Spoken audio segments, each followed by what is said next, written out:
Now, if you give to a small charity, you may recently have discovered your chosen charity is one of more than 1,000 in the non-profit sector thought to be involved in a significant cyber attack.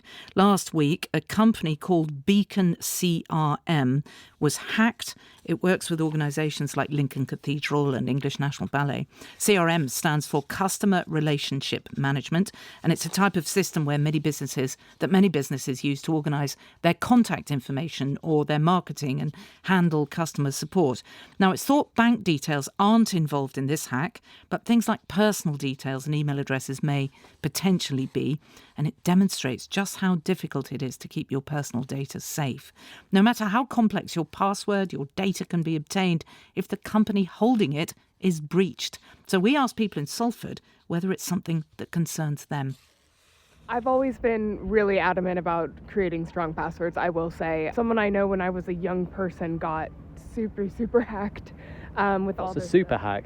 I would say bank details gone. That's what I would call a super hack. So I recently went on, particularly through Google, because that's what I use for most of my things. And all of these websites and things that I had just kind of given over cookies to and all that, I've gone through and removed like every single thing I could while still using the service to the ability that I want to use it. Quite a lot, because I used to work in data protection. I use an Excel spreadsheet, and if you password protect a spreadsheet, the only way to be inside it is if you know the password. If you lose the password, you can never get in it. None at all, to be honest. I just accept it, so I know I should think about it. I have the same formula of password, but I'd say that they're pretty secure. Is it password? No, it's not password. So have you ever been involved personally in any kind of data breach? Not that I recall, not to a serious extent. Not that I'm aware of, but we don't always get told everything, do we? Gosh, some really secure people in Salford. Curran is Professor of Cybersecurity at Ulster University. That must make your hair curl, Kevin. Yes. It's a bit nerve-wracking, isn't it, when you hear people thinking they're secure?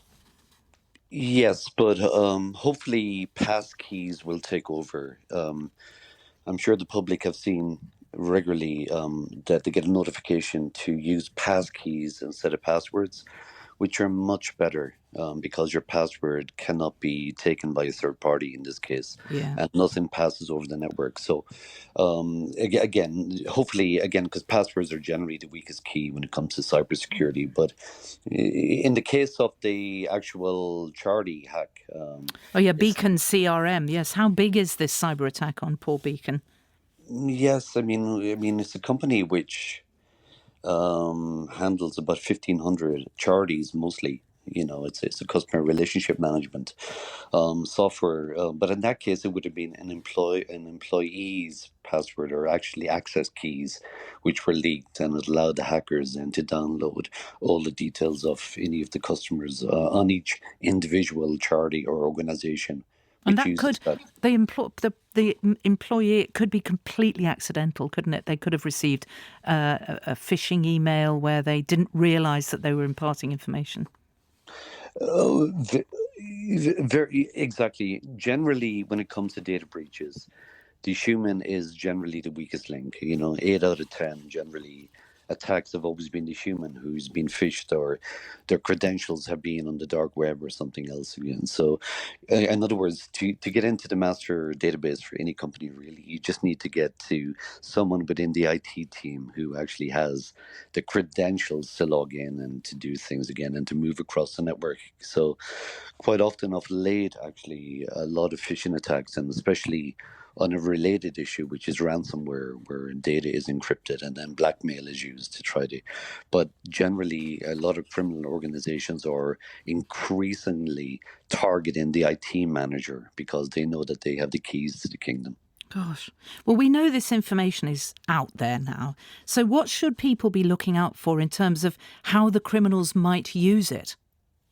Yeah, given the nature of this one, especially when it comes to charities, a significantly percentage of these personal details will belong to elderly people again, who were, quite generous with charities. So they've got to be alert to any emails which come in, and it looks like they will be coming from a charity, because the hackers will know, the email addresses for people, what particular charity they donated to.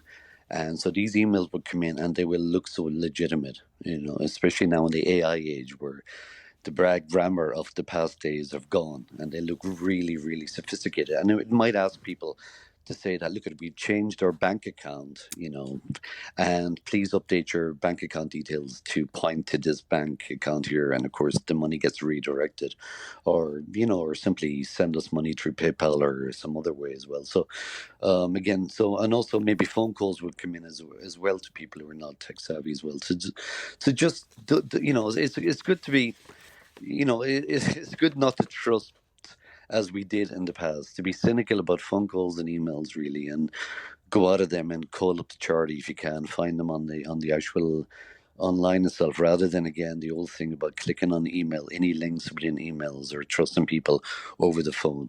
Yeah. It's the old advice, but it is very, very valuable, isn't it? There is a real problem, isn't there? There's a balance between how much a company is willing to spend on cybersecurity and its ability to make a profit if they spend huge amounts on it. It's a very difficult, delicate balance, that. Every organization has a budget. Organizations like Beacon CRM, for instance, are in the business of making money with employees, so they can only spend so much. But what we do have is regulations from the government. And of course, in this case, the Information Commissioner's Office in the UK had to be informed. The law is within 72 hours. And if the company is found negligent here, they can be fined up to 17.5 million or 4% of their global turnover. So these are fines, again, which are there to be levied over the companies to, because of the nature of our data, again, because every leak adds to the valuable, information that hackers can build about us as well. So in other words, yes, that there's a finite budget, but again, companies have to be seen to have been. And I've looked at the company itself, and they do have what we call the credential ISO 27001, which is kind of, you have to have that if you're in a business in the way they are. And they also have cyber essentials. So they seem to be following at least the bare minimum that a government would require. But well, we contacted them, Kevin, and they gave us a statement saying, having worked quickly to contain the incident, we've worked with external cybersecurity specialists to enhance the security measures we already had in place and to mitigate the likelihood of this happening again. Kevin Curran, Professor of Cybersecurity at Ulster University, thank you very much indeed.